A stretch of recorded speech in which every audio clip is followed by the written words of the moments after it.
నమస్కారం గురువుగారు. ఓం శ్రీ మహాగణాధిపతయే నమః. ఎలా ఉన్నారు గురువుగారు? ఈశ్వర కృప. గురువుగారు, ఉద్యోగరీత్యా, వ్యాపార రీత్యా ఇప్పుడు చాలా సమస్యలు ఎదుర్కొంటున్నారు. ఆ సమస్యల నుంచి బయటపడాలంటే ఏ భగవంతుని పాదాలు పట్టుకోవాలి మనం? గజాననం భూతగణాధిసేవితం కపిత్థజంభూఫలసారభక్షణం ఉమాశుతం శోక వినాశకారణం నమామి విఘ్నేశ్వర పాదపంకజం. భూనాయకం వా ధననాయకం వా భజన్ భువం వా ధనమేతి లోకే తద్విఘ్ననాథం న భజామి కిం తుం సహస్రశస్తం ప్రణమామి నిత్యం.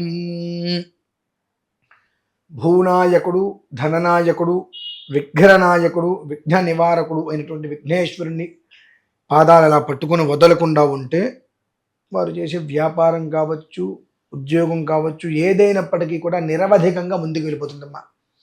దీనికి గణపతికి మరి ఏం చెయ్యాలి అంటే గణపతి సహస్రనామ స్తోత్రం అని చెప్పబడి ఉన్నది. అది చాలా కొద్ది మందికే ఆ ఒక్క గణపతి సహస్రనామం గురించి అవగాహన ఉంది, ఎక్కువ మందికి అవగాహన లేదు. ఆ గణపతి సహస్రనామం ఎలా వచ్చింది అనేటువంటి విషయాన్ని మనం తెలుసుకోగలిగితే ఆ గణపతి సహస్రనామానికి ఉన్నటువంటి ప్రాముఖ్యత అర్థమవుతుంది అందరికీ. అది ఒకానొక సమయంలో మనకు త్రిపురాసుర సంహారం అనేటువంటిది ఒకటి జరిగింది. ఆ ముగ్గురు రాక్షసులు కూడా మొత్తాన్ని పట్టి పీడిస్తూ ఉంటారు. ఈ దేవతలందరూ శివుడి దగ్గరికి వెళ్తారు. అయ్యా, ముగ్గురు మమ్మల్ని హింసిస్తున్నారు, మీరు వాళ్ళని హతం గనక చేసినట్లయితే మళ్ళీ మా అనుష్ఠానాలు, మా జపాలు మేము చేసుకుంటాము, అన్ని రకాలుగా చికాకులు చేస్తున్నారు అంటే ఈశ్వరుడు యుద్ధానికి వస్తాడు. వీళ్ళ యొక్క గృహాలు ఎలా ఉంటాయంటే ఒకటి స్వర్ణమయం, ఒకటి రజితమయం, 3 అయోమయం. మన వాళ్ళందరూ కూడా అయోమయం తిరుగుతూ ఉంటారు. అయోమయము అంటే ఇనుము, అయహ అంటారు ఇనుము. ఈ రజితమయం అంటే వెండి, స్వర్ణమయం బంగారం. ఈ 3 కలిపినటువంటి ఇల్లు. అవి ఇలా ఉండవు, అటు ఇటు ఇటు ఇటు పైకి వెళ్తుంటే ఆ 3 కలిపి ఒకేసారి కొడితేనే వాళ్ళు చనిపోతారు. శివుడు యుద్ధం చేస్తూ ఉంటాడు, ఆయన వల్ల కావట్లా, అలసిపోతాడు. ఆ సమయంలో అమ్మవారు వస్తుంది అక్కడికి. వచ్చి, నాథా, నీ కుమారుడి దగ్గర అనుమతి తీసుకున్నావా అంటుంది. నా కుమారుడి దగ్గర నేను అనుమతి తీసుకోవడం ఏంటి? నా కుమారుడే కదా. నీ కుమారుడే, కానీ అతను దేనికి అధిపతి? విఘ్నాలకు అధిపతి. కనుక నువ్వు ఇప్పుడు యుద్ధం చేస్తున్నావు ఇన్ని రోజులుగా, కానీ నీకు ఏం వస్తుంది? అన్ని విఘ్నాలు, ఆటంకాలు వస్తున్నాయిగా. మరి ఈ ఆటంకాలకి, విఘ్నాలకి అధిపతి ఎవరు? గణపతి. అంటే సరే పిలుస్తా వెళ్తా అంటే పిలుస్తే ఎలా కుదురుతుంది? నీ దగ్గరకు వచ్చి నిన్నెవరైనా నీ దగ్గర ఏదైనా కోరాలంటే నేనేం చేయాలి? జపం చేయాలి, అనుష్ఠానం చేయాలి, తపస్సు చేయాలి. నువ్వు అదే పని చేయి అన్నప్పుడు ఈశ్వరుడు వెళ్ళి ప్రశాంతంగా ఒక చోటు కూర్చొని గణపతిని అనుష్ఠానం చేస్తుంటాడండి. కొంతకాలం అనుష్ఠానం చేసేటప్పటికీ తన శరీరంలోంచి ఆత్మావై పుత్ర నామాసి ఒక రూపం ఎదురుకుండా వచ్చి నిలబడుతుంది. ఎలా ఉంటుందంటే 5 ముఖాలు, 5 ముఖాలతో గణపతి కనిపిస్తూ ఉంటాడు. తన ఆత్మావై పుత్ర నామాసి తన రూపమే కదా, ఎదురుకుండా వచ్చి నిలబడితే ఈశ్వరుడు ఎవరు నువ్వు అని అడుగుతారు. ఆత్మావై పుత్ర నామాసి, మరి నీకు అర్థం కాలేదా అని అంటారు. అప్పుడు తన కుమారుణ్ణి చూసినటువంటి ఆ ఆనందంతో, ప్రేమలో ఆ ఈశ్వరుడి యొక్క నోటి నుంచి ఆయనకి కూడా తెలియకుండా వచ్చినటువంటిది గణపతి సహస్రనామం. అది మామూలుగా చదివితే 1 గంట సమయం పడుతుంది, వినాలన్నా ఒక 40 నిమిషాల సమయం పడుతుంది. ఆ గణపతి సహస్రనామం అనేటువంటిది పూర్తయ్యే సమయానికి ఆ గణపతి సింధూరారుణ విగ్రహం త్రినయనం అని అమ్మవారిని మనం ఆరాధిస్తూ ఉంటాం. లలితా సహస్రనామం వస్తాయి. ఆ సింధూర వర్ణంలో, అంటే ఈ గణపతి తొండం వస్తుంది కదండి, ఆ ముఖం దగ్గర ఇక్కడ సింధూర వదనంతో ఎంతో దేదీప్యమానంగా ఆయన కనిపిస్తూ ఆ తేజస్సుకి శివుడు ముచ్చట పడిపోతాడు. ఏం కావాలి అని అడుగుతాడు. అప్పుడు ఆ గణపతి అంటే కొడుకు దగ్గరికి తండ్రి వచ్చి అడగాలి. అంటే ఏం కావాలి జనాలకి? వాళ్ళు అనుకున్నటువంటి ముందుకు వెళ్ళాలి అంటే ఎన్నో రకాలంటే విఘ్నాల నుంచి బయటపడాలి అంటే ఆ విఘ్నాధిపతిని కొలవాలి. తండ్రి కొలిచాడు, కొలిచినప్పుడు నీకేం కావాలి అంటాడు. ఇది విషయము, ఇలా జరుగుతుంది, సంహారం చేయలేకపోతున్నాను అంటే ఈ యొక్క సహస్రనామ పారాయణ చెయ్యి. ఆయన కంచి కూర్చొని 44 రోజుల పాటు గణపతి సహస్రనామ పారాయణ చేస్తారండి. 2 రోజులు, 3 రోజులు, 4 రోజులు కూర్చుంటే అవో ఇవేమి. మనం అనుకుంటాం నేను పారాయణ చేశాను, వెంటనే ఇక్కడ లైట్ వేస్తే, ఇక్కడ స్విచ్ వేస్తే అక్కడ లైట్ వెలిగింది అని మనం ఫీల్ అవుతాం. 40 రోజులు చేస్తే నీకు అదృష్టం కలగచ్చేమో.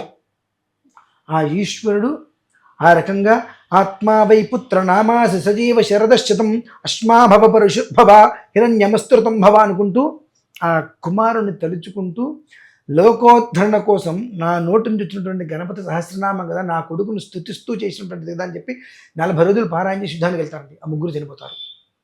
ఆ రకంగా లోకానికి అందించినటువంటి గణపతి సహస్రనామ స్తోత్రం ఈ ఉద్యోగం కావచ్చు, వ్యాపారం కావచ్చు, ఎదుగుదల లేకపోవటం, ఇటువంటి వారందరూ కూడా ఖచ్చితంగా ఇంట్లో ఇంత చిన్నదైనా 1 అంగుళమో అంగుళమున్నర 2 అంగుళాలలోపు గణపతిని పెట్టుకొని ఇంటి చుట్టూతో గరిక దొరుకుతుంది. అవునండి. అంత గరిక తెచ్చుకొని చక్కగా ఆయనకు వేసి ఆయన ముందు అంటే గరిక మీద ఆ విగ్రహాన్ని పెట్టి మళ్ళీ గరికతో ఆయన కప్పేసినట్టుగా చక్కగా వేసేసి పారాయణ చేయదని చెప్తాను నేనైతే. ఆ గణపతి సహస్రనామ పారాయణ చేయొద్దంటే వినమంట. ఎందువల్లంటే నువ్వు ఒక 2 నెలలో 3 నెలలో వింటూ ఉంటే అది నీకు అలవలబడుతుంది. అలా లేకుండా ఉండే అపాక్షర దోషాలు వస్తాయి. వాస్తవానికి అవాస్తవాలు ఎక్కువ వస్తాయి. ఇంద్ర శత్రుర్వర్ధస్వ, ఇంద్ర శత్రుర్వర్ధస్వ, ఇంద్ర శత్రుర్వర్ధస్వ అంటే ఈ అపాక్షర దోషాలకి ఇంద్రుణ్ణి సంహరించేటువంటి కొడుకు కావాలని చెప్పి కోరుకుంటారు.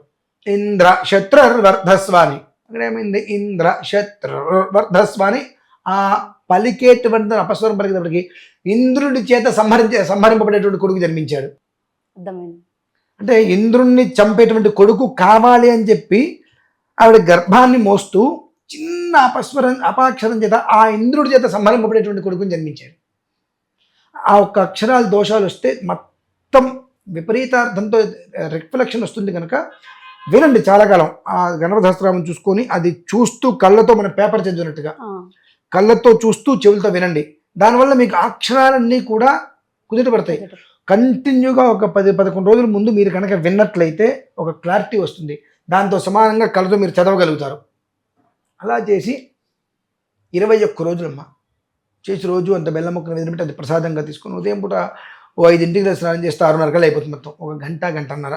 మొదటి రోజు అంటే వినటం అరగంట 45 నిమిషాల్లో అయిపోతుంది. మొదట్లో చదవడం మొదలు పెడితే ఒక 15 నిమిషాలు లేట్ అవుతుంది, చిన్నగా చదవాలి కాబట్టి.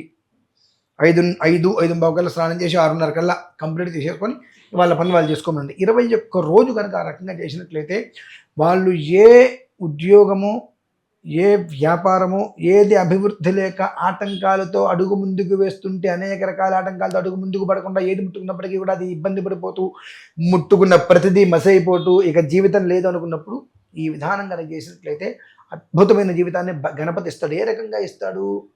ఒకేసారి అయితే ఇవ్వడు. మన భ్రమే అదంతా.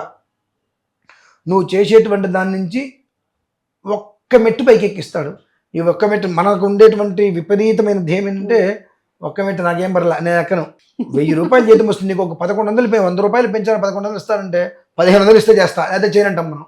అంటే భగవంతుడు ఇచ్చిన దాన్ని నువ్వు తీసుకుంటే నువ్వు తీసుకోవడం మొదలు పెట్టకుండా ఆయన ఇస్తా అంటాడు. ఇంత నేను కష్టపడి చేస్తే నాకు 100 రూపాయలు పెరిగిందా, నాకు అక్కర్లేదు, మనం అక్కడే కూర్చుంటాం. నేనంటే అంటే చప్పట్లు వస్తుంది, ఇట్ట ఊపితే ఉపయోగం లేదు. నువ్వు భగవంతుని ఆరాధించావు, భగవంతుడు నీకేదో ఇద్దామనుకున్నప్పుడు దాన్ని నువ్వు పుచ్చుకోగలిగితే ఇచ్చింది అది నీకు 10,000 రెట్లుగా వృద్ధి చెందుతుంది. అది నాకు అక్కర్లేదంటే అక్కడితో సమాప్తం. ఇక నువ్వు ఎన్ని పూజలు వ్రతాలు చేసుకున్నా ఉపయోగం లేదు. కాబట్టి చేసేటువంటి సమయంలో మనల్ని మనం ఒక్కసారి ఆలోచించుకోవాలి. మనం ఎంత పుణ్యం చేసామో మనం అడగంగానే భగవంతుడికి తెల్లవారు లేస్తే పాపం మినహాయిస్తే ఎలాంటి పుణ్యమో మనం చేయలేదు. కాబట్టి మనకి ఏదో అడగంగానే మనకేదో పైనుంచి వచ్చి పడాలేటువంటి ఆలోచన మనకు ఉండకూడదు. ఆ ఆశ ఉందా నువ్వు చేయొద్దు. భగవంతుడికి నమస్కారం చేసుకొని ఆయన నాకు మంచి జీవితాన్ని ప్రసాదించు, అంతే, అంతకుమించి ఏం కోరుకోవద్దు.